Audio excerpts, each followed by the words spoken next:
Before I discuss abortion, I want to mention that not all conservatives are pro-lifers like me. In fact, I know some great conservatives who support the choice of abortion. But to those people, I still want you to listen, because you need to know how to defend your fellow conservatives. I love doing this. We conservatives are individualists, not left-wing collectivists, demanding that everyone get in line and run with the herd. That's why it's more fun to be on the right than the left. When you're with people who let you be yourself, you want to defend them. With that in mind, let's talk abortion.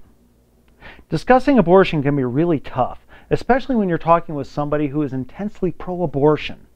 They shut down, they lash out, their emotions are so intense, they just want to keep their belief, vote that way, and never hear the other side. Why? Because they feel we want to tell women what to do with their own bodies. This feeling is like a bomb that conservatives must defuse before we can be heard. Now, we've all seen in the movies where the brave hero has to defuse the bomb, right? Don't cut the green wire, not the red one! By the way, husbands can often feel this way when discussing what movie to watch with their wives. And wives can feel that way too. Anyway, when you're talking with someone who is intensely pro-abortion, it can feel like every wire will set off that bomb. But that's not true. In this session, I'll talk about how to defuse the bomb quickly. And in the next session, we'll look at some good points we can make that will actually surprise them with a fresh perspective on the issue, using choice as our guide. The first wire you'll cut is the men versus women stereotype. This is critical. You see, the left put this wire in your way because, for them, it's a win-win. As long as people accept abortion as a men versus women argument, then women voters will see the pro-abortion position as a defense of their rights. And just as important, men voters will see pro-abortion as a way to be heroes, wonderful gentlemen who put the needs of women first. Folks, cut this wire. Remove the stereotype or you'll be fighting uphill with both genders. Now, how do I do this? Simple. I just say 4 things. For starters, I plainly state, this issue has nothing to do with men versus women, and I know you'll agree with me. Why?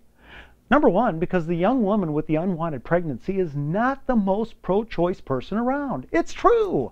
The most pro-choice person is the guy who got her pregnant. You see, she at least has feelings of nurture, while all he's feeling is his desire to erase the consequences of his actions. Second, did you know that half the unborn who are aborted are female? Again, it's true. Finally, because they understand nurture, the most intensely pro-life people are usually women.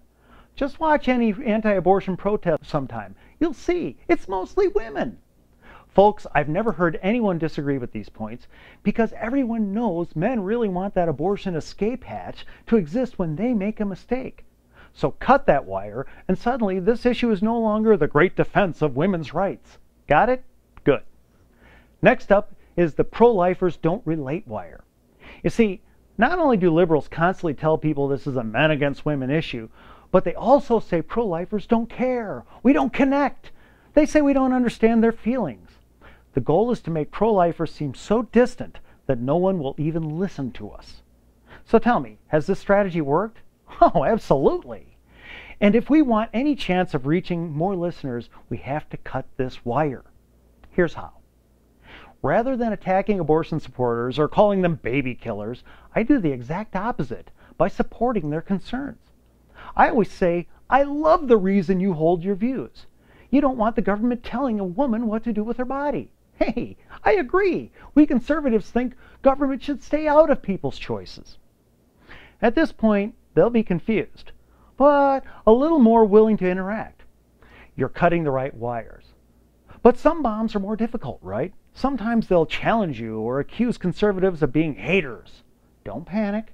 This is no problem. You just have to cut one last wire. I call it the unfair label wire.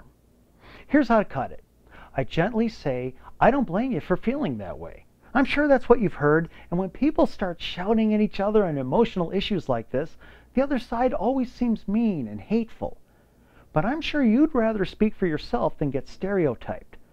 So would you be willing to look past the labels and let me speak for myself? Would you be willing to hear my side? I've almost never had someone refuse to listen after this, but if they still refuse, then this makes them the bad guys, not us, especially if there are other people listening. Nothing wrong with that. No matter what, we've just cut another right wire. Hey, guess what? You're out of wires. You've diffused the bomb.